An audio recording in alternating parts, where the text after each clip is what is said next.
L'incendie qui a ravagé la cathédrale Notre-Dame lundi soir a été complètement éteint mardi matin.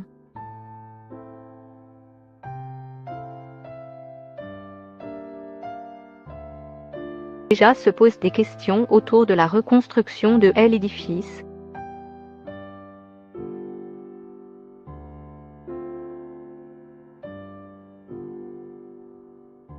Mardi matin, il reste les deux beffrois emblématiques, des contreforts noircis et une façade encore agrémentée de magnifiques vitraux qui ont tenu le choc.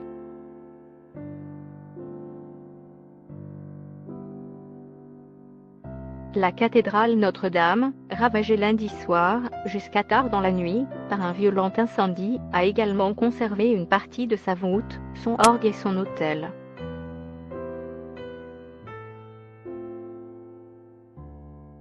Mais à l'intégralité de la toiture, une partie du plafond de pierre de la nef et sa flèche de zinc n'ont pas résisté au feu.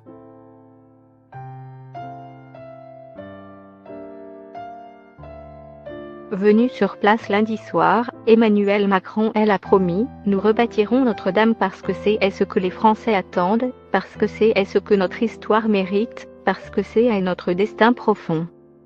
La tâche s'annonce dantesque.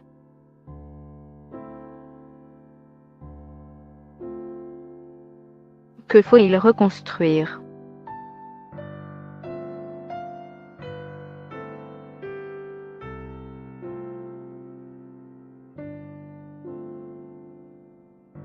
Les flammes ont d'abord ravagé la toiture et la charpente, réduite à néant.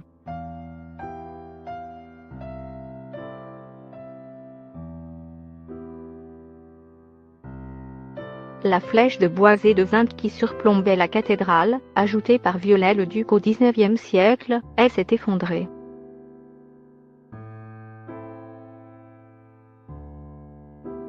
Si à l'intérieur de Notre-Dame a été relativement épargnée, une partie de la voûte n'a pas résisté à la chaleur.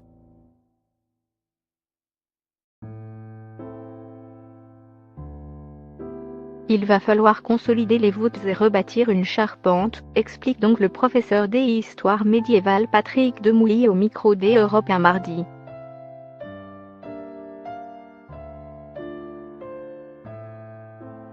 Même, les plus beaux vitraux, ceux des rosaces les plus anciennes, sont toujours là, mais des autres plus récents ont été ravagés par l'incendie.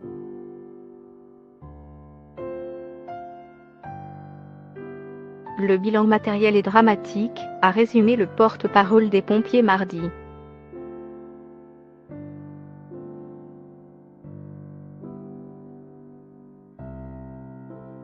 Et il n'est pas encore établi de manière exhaustive.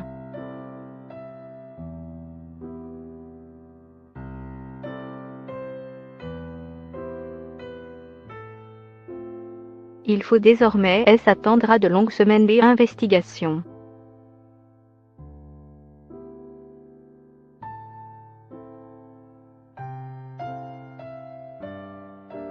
Il va falloir faire un état des lieux de la charpente, des rosaces, de la voûte, a détaillé l'animateur Stéphane Bern, chargé de la mission patrimoine par Emmanuel Macron, sur Europe 1 mardi.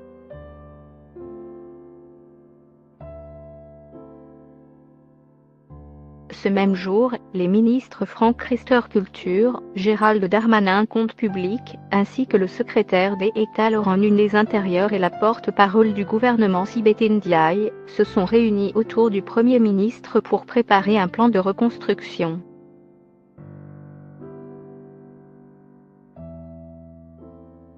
Comment reconstruire ?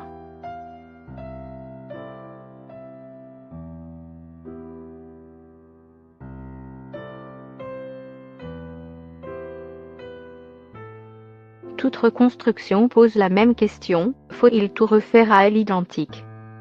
Oui, a répondu Stéphane Bern sur Europe 1.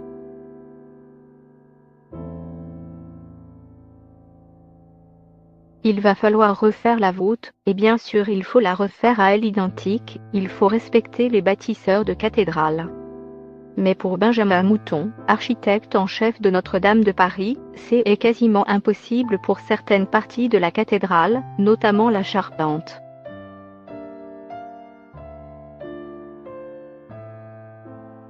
L'important est de refaire une toiture qui donnera la même silhouette à l'édifice, mais ça ne sera jamais la même charpente, ce sera une copie de sa silhouette.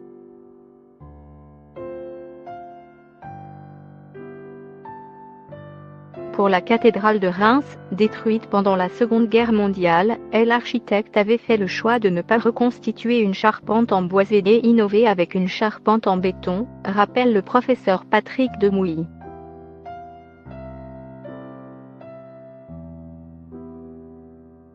Surnommée la forêt en raison de son enchevêtrement de poutres en bois de chêne taillées dans plusieurs hectares de l'époque, la charpente de Notre-Dame était un joyau de menuiserie.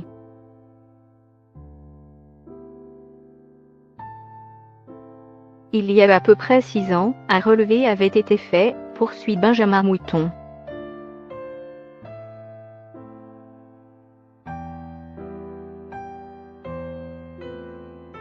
Cela avait permis de montrer toute la qualité de la structure, mais aussi tous les bois qui ont été employés dans la cathédrale.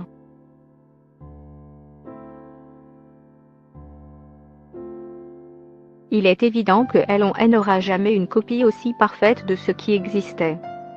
Et ce, quelle que soit la matière choisie.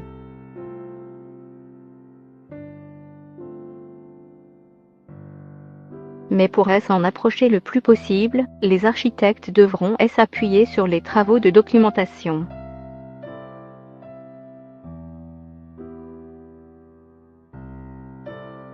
Ce sera déterminant, estime Éric Fischer, directeur de la fondation de l'œuvre Notre-Dame, à l'AFP.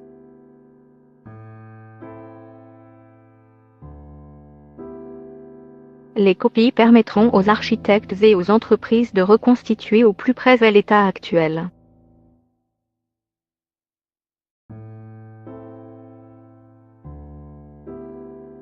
On peut souhaiter qu'il puisse remettre la main sur un maximum de données historiques ou plus récentes recueillies avec des technologies modernes comme des scans 3D ou des autres techniques de numérisation.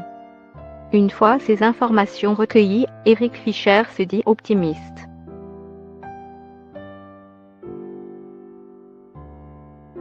On sait à mon avis tout refaire, retravailler la pierre, refaire les vitraux. Stéphane Bern confirme, en France, nous avons les artisans, les tailleurs de pierre qui ont le savoir-faire nécessaire.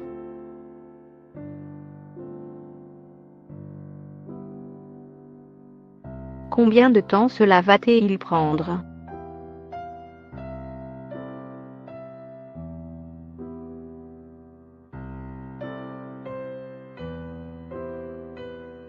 Des travaux préliminaires jusqu'à la reconstruction proprement dite, qui fera appel à de nombreux corps de métier de l'artisanat, il faudra du temps pour revoir Notre-Dame se dresser sur l'île de la Cité.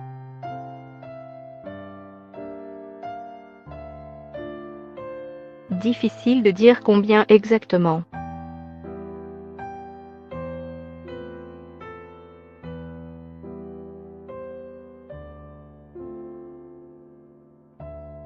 « 10 à 20 ans minimum, selon Stéphane Bern, alors que l'ex-ministre de la Culture, Jack Lang, voudrait plutôt qu'on se donne un délai court de 3 ans.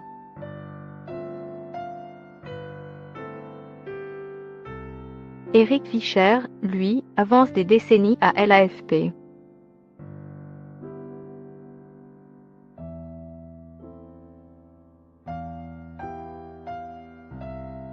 Et Jean-Frédéric Gravet, architecte du patrimoine, donne lui aussi un délai de 20 ans à 20 minutes.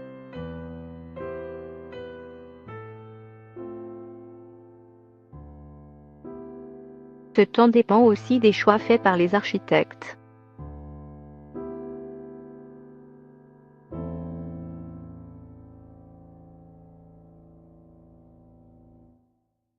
S'il décide de refaire une charpente en chêne, cela peut prendre plus longtemps, comme l'a expliqué Sylvain Charlois, dirigeant du premier producteur français de bois de chêne, à Europe un mardi. Il n'y a pas, en France, des stocks de bois déjà si disponibles pour un tel chantier.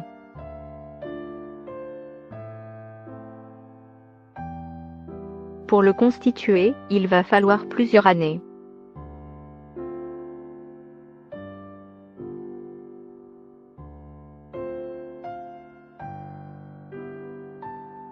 Combien cela va-t-il coûter et comment le financer?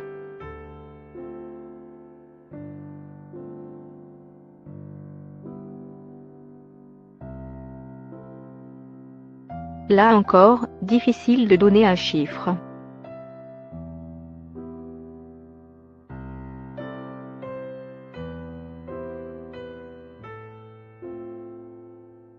Ce qui est certain, c'est que les travaux engagés pour restaurer la charpente, la flèche et la toiture avant l'incendie se chiffraient à 100 millions d'euros.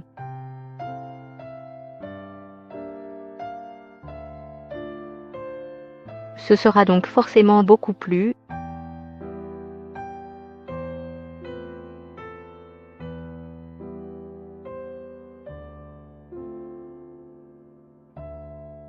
Pour récolter les fonds nécessaires, une souscription nationale est lancée ce mardi.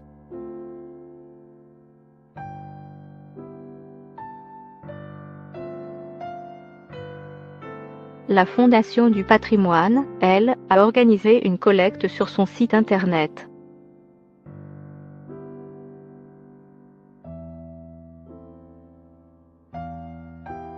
Des dons privés ont également afflué, 100 millions d'euros de l'industriel François-Henri Pinault Groupe Kering, 200 millions de la famille Arnault Louis Vuitton Moët Hennessy, 200 millions aussi du côté des Bettencourt et L'Oréal, 10 millions chacun pour Marc Ladret de La Charrière et Martin et Olivier Bouygues.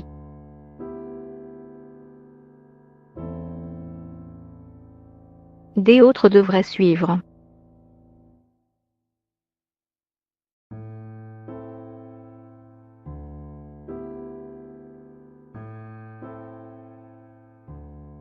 Ou donner pour aider à reconstruire Notre-Dame de Paris.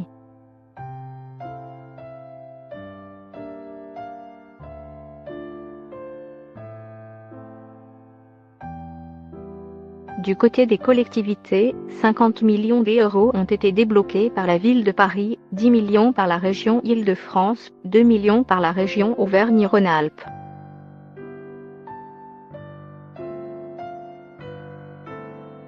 Les départements des Alpes-Maritimes et de Haute-Garonne ont chacun promis 1 million d'euros.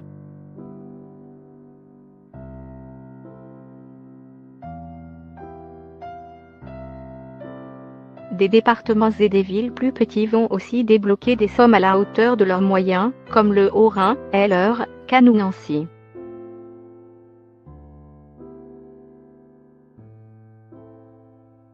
Au total, entre les dons privés et des collectivités, plus de 500 millions d'euros ont déjà été récoltés mardi.